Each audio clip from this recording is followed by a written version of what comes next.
By default, Dibac Professional comes with a black background and other colors for its selection tools.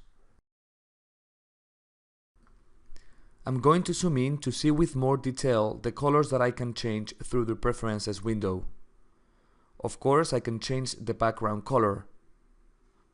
I will be able to change the color of the grips of the different elements of the project that have been selected.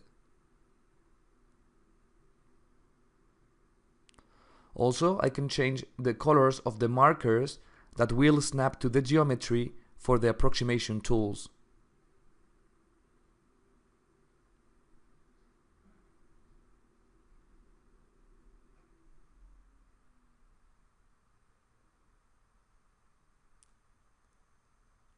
The Preferences window will also allow me to change the color of the marks that will indicate a point or reference in my project.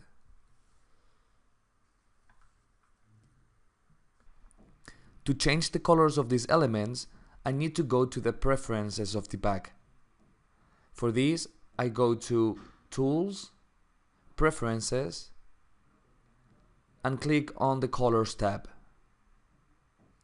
In this window, I will be able to change the background color, for example, white. In this case, I'm going to change the colors of both grips and markers to the same blue, and I will leave the rest of the colors as default. I click on Apply and then OK. As you can see, the changes have been applied instantly.